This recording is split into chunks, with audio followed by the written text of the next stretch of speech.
یہ تو میں نے اس کے ڈر سے اس پوری تشریح کو آپ کی خدمت میں عرض کیا۔ فرمایا امام نے فرمایا کہ ایک جسم وہ ہوتا ہے جو مردہ جسم ہوتا ہے۔ مردہ جسم کون سا جسم ہے؟ روح مردہ کون سی ہے؟ وہ روح مردہ ہے جو کسی غلط عقیدے کی معتقد ہے۔ غلط عقیدے کی معتقد ہے کیا مطلب؟ اس نے کفر اختیار کیا ہوا ہے، خدا کے عقیدے کو نہیں سمجھا ہے، خدا کے عقیدے کا انکار کر رہا ہے۔ یہ روح مردہ روح ہے۔ مردہ روح کون سی روح ہے؟ اب آپ اور میں فوراً اس تشبیہ کی گہرائیوں کی طرف جائیں۔ جو مردہ انسان ہوتا ہے، مردہ جسم ہوتا ہے،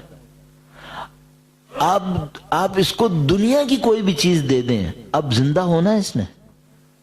نہیں، اس کو کوئی زندگی نہیں مل سکتی۔ کیوں؟ جو ڈیڈ ہو گیا ایک دفعہ وہ معاملہ ختم ہو گیا۔ روح کو مردہ نہ ہونے دیں۔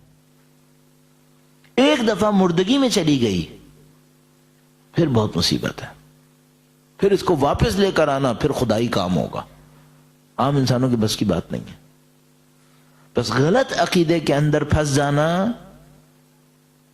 جان بوجھ کر عقیدے کے خلاف جد و جہد کر لینا، انکار کر لینا، یہ روح کو مار دیتی ہے، قتل کر دیتی ہے۔ اس مصیبت سے تو باہر آ جائیں۔ اس کا مطلب کیا ہے؟ جیسے ہی کہیں گفتگو کے دوران، اپنی جستجو کے دوران آپ کو حق نظر آئے، فوراً قبول کریں۔ ہم انسانوں کے ساتھ ایک بڑی عجیب مشکل ہے، ہم انسانوں کے لیے حق کو قبول کر لینا بہت مصیبت کا کام ہے۔ مجھے یوں احساس ہوتا ہے کہ ہم انسانوں کی مشکلات میں سے ایک مشکل یہ ہے، ہمارے سامنے ریالٹی کو ایکسیپٹ کرنا بعض اوقات بہت سخت ہوتا ہے۔ ہم لوگ یہ کام نہیں کر پاتے، اور جیسے ہی کوئی یہ حرکت کرتا ہے اپنی روح کو مردہ ہونے کی سمت گھسیٹ رہا ہوتا ہے۔ تو آپ اور میں اپنی زندگی میں اگر اس روایت سے سیکھنا چاہتے ہیں، پہلے قدم کے اندر پہلا کام تو یہ کریں، اگر آپ کے سامنے کبھی حق آ رہا ہو، آپ کسی چیز کے معتقد تھے، آپ یوں سمجھ رہے تھے، آپ سے کسی نے گفتگو کی اور آپ کو سمجھ میں آیا کہ نہیں، کوئی چانس نہیں ہے، غلطی میری ہے۔ البتہ یہ جو میں آپ سے کہہ رہا ہوں آپ کو سمجھ میں آئے، یہ نہیں کہ جیسے ہی آپ بیٹھے اس نے ایک بات کہی آپ نے فوراً کہہ دیا ہاں ٹھیک ہے تم صحیح ہے۔ نہیں، یہ نہیں، آپ جستجو کریں۔ مثلا آپ کے سامنے کسی نے کوئی بات کہی، آپ کو پتہ ہے کہ آپ اس فیلڈ کے اسپیشلسٹ نہیں ہیں، آپ قبول نہیں کیجئے۔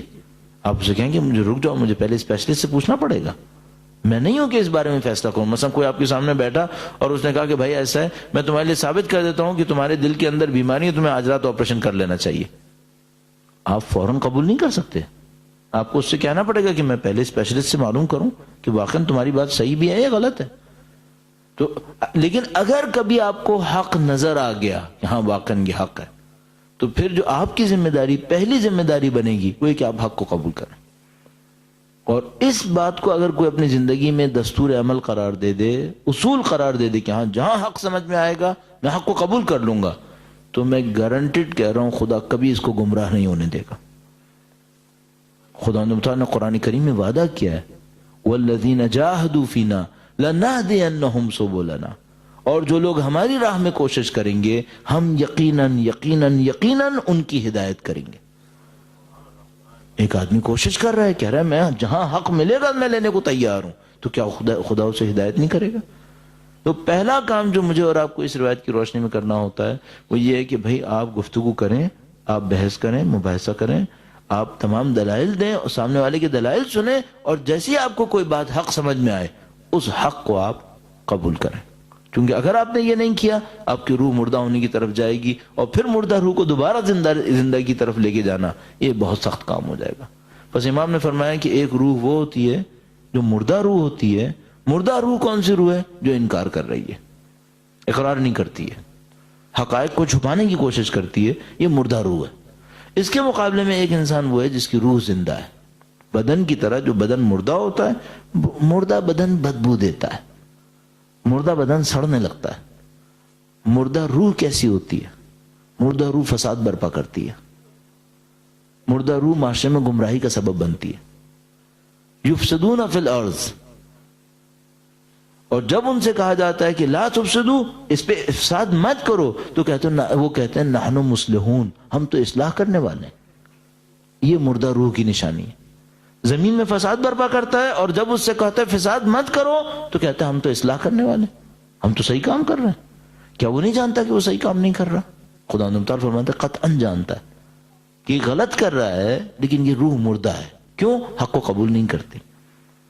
آپ اور میں اپنی زندگی کے اندر اصول یہ بنائیں، ہم اپنی انانیت کی خاطر گفتگو نہیں کریں گے. اور اس کے اوپر علماء نے، اہل بیت کے راہ پہ چلنے والوں نے عجیب و غریب طریقے سے عمل کیا ہے، بہت سخت طریقے سے عمل کیا ہے. بعض اوقات ایسا بھی ہوا ہے، ایک نفیس واقعہ ہے، بعض علماء کے نام تاریخ میں باقی رہ گئے. آپ اگر کبھی قم تشریف لے گئے ہوں تو وہاں پر ایک مدرسہ فیضیہ ہے، بالکل حرم بی بی کے برابر میں مدرسہ فیضیہ ہے. بی بی کی عظمت پہ درود بھیجے گا محمد و آل محمد صلی علی محمد و آل محمد. ایک قم میں بی بی کا روضہ بڑی عظمت کی جگہ ہے. آپ نے الحمدللہ آپ میں سے اکثر لوگوں نے زیارت کی ہوئی ہے. آپ کو معلوم ہے اس کے پیچھے بہت مستند روایت ہمارے پاس موجود ہے کہ جو بی بی کی زیارت کرے گا اس کے لیے حق ہے قیامت کے دن اہل بیت اطہار علیہ السلام کے اوپر. خدا انشاءاللہ ہم سب کو با معرفت زیارت نصیب فرمائے انشاءاللہ. ایک بار پھر بی بی کے نام پر، ان کے خاندان کی عظمت پر وقت کے امام کے حضور درود بھیجے گا محمد و آل محمد صلی علی محمد و آل محمد وعجل. یہ جو مدرسہ فیضیہ ہے یہ بے احتمال قوی ایک عالم تھے فیض کاشانی کے نام پر. یہ فیض کاشانی کے نام پر یہ مدرسہ بنا تھا، مدرسہ فیضیہ کہلاتا ہے یہ مدرسہ. اور یہ جو فیض کاشانی تھے ان کا یہ بہت بڑے مقام کے اوپر تھے، اور کسی کے ساتھ گفتگو کرتے ہوئے، جن کا نام محسن تھا، گفتگو کرتے ہوئے ایک موقع کے اوپر بڑی گرم گفتگو ہو جاتی ہے، مباحثہ بہت شدید ہو جاتا ہے. جب مباحثہ بہت شدید ہوتا ہے اور دونوں میں سے کسی نے بھی مانی نہیں بات نہیں مانی اور مباحثہ ختم ہو گیا. وہ جو محسن تھے وہ دوسرے علاقے میں چلے گئے. وہ جو دوسرے عالم تھے وہ اپنے علاقے کے اندر تھے. بعد میں رات کو انہوں نے ریویو کیا اس مباحثے کا اور اندازہ لگایا کہ محسن صحیح کہہ رہے تھے. وہ جو دوسرے عالم تھے، دوسرے شہر میں تھے، محسن وہ صحیح کہہ رہے تھے، یہ غلطی کر گئے تھے. اپنے شہر سے اٹھتے. اس زمانے میں گاڑیاں کہاں تھیں، جانوروں پہ لوگ سواری کیا کرتے تھے. ایک شہر سے دوسرے شہر جانا ہوتا تھا، بعض اوقات ہفتہ لگ جایا کرتا تھا. اپنے شہر سے اٹھے، سواری پہ گئے، دوسرے شہر پہنچے، ان کے گھر کے سامنے کھڑے ہوئے اور جا کر کہا یا محسنو قد اتاک المسیح، اے محسن تمہارا گناہ کرنے والا سامنے آ گیا. اس شدت کے ساتھ اس روایت پہ عمل کرتے تھے کہ اگر کبھی حق نظر آئے، اس حق کا تعلق عقیدے سے نہیں تھا.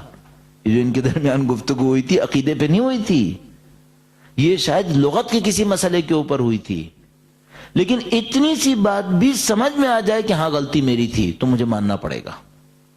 چاہے دوسرے شہر جاؤں، ہفتے کا سفر کروں اور وہاں جا کے اس کے گھر کے سامنے کھڑے ہو کے معافی مانگی. جب وہ آئے باہر، انہوں نے کہا بھائی یہ کوئی اتنا بڑا مسئلہ نہیں تھا کہ اتنی بڑی بات کر دی، اور وہ بھی وہ دعا مانگی جو تکبیرۃ الاحرام سے پہلے اللہ کے سامنے کہی جاتی ہے، یا محسن قد اتاک المسیح. تو کہا کہ بس ٹھیک ہے معاملہ ختم ہو گیا، آپ آ گئے تو اب آپ گھر میں آئیں. کہنے گے نہیں، میں معافی مانگنے آیا ہوں اور اس کا مطلب یہ کہ مجھے معافی مانگ کے گھر جانا ہے. اگر گھر کے اندر آ گیا تو پھر آرام کرنے آیا تھا، اس کا مطلب وہیں الٹے پاؤں گھر واپس گئے. اس شدت سے عمل کرتے تھے اس کے اوپر. کیوں؟ روح زندہ تھی، ان کی ارواح زندہ تھی، ان کی ارواح مری بھی نہیں تھی. اب آپ اور میں جو اس سے سیکھیں فوراً وہ یہ کہ نہیں، ہمیں حق کو قبول کرنا ہے. اپنی زندگی کے اندر اصول بنائیں، خود بخود آپ کے لیے راستے کھلتے ہیں. بس ایک جسم وہ ہے جو مردہ جسم ہے، ایک جسم وہ ہے جو زندہ جسم ہے. زندہ جسم کی نشانی کیا ہوتی ہے؟ چلتا ہے، پھرتا ہے، سنتا ہے. اور زندہ روح کی نشانی کیا ہوتی ہے؟ حق کو قبول کرتا. حق کو قبول نہ کرے اس کا مطلب ہے روح مردہ ہے. اچھا آپ اپنا ایک ٹیسٹ بھی رکھ سکتے ہیں. کسی کی گفتگو میں دیکھیں میں غلطی پر ہوں، برا لگ رہا ہے آپ کو قبول کرنا ہے یا اچھا لگ رہا ہے؟ اگر برا لگ رہا ہے اس کا مطلب کیا ہے؟ مردگی کے کچھ جراثیم باقی ہیں. اتنا آسان نہیں ہے اس کا مطلب ہے. اگر غلط سمجھ میں آیا کہ ہاں میں غلطی پہ تھا، فوراً ایکسیپٹ کر لیا، کوئی پریشانی نہیں ہے، کوئی مشکل پیش نہیں آ رہی، اس کا مطلب ہے روح زندہ ہے. لیکن اگر دیکھتے ہیں کہ نہیں، اس اس کے سامنے قبول کرنے میں مشکل پیش آ رہی ہے. اب یہ شیطان کیا کہے گا؟ نہیں میں بہت اچھا آدمی ہوں، اگر کوئی اور بندہ ہوتا نا تو میں اس کے سامنے قبول کر لیتا، اس کے سامنے قبول نہیں کروں گا. نہیں، یہ صحیح بات نہیں ہے. زندہ روح کی نشانی قبول کرے.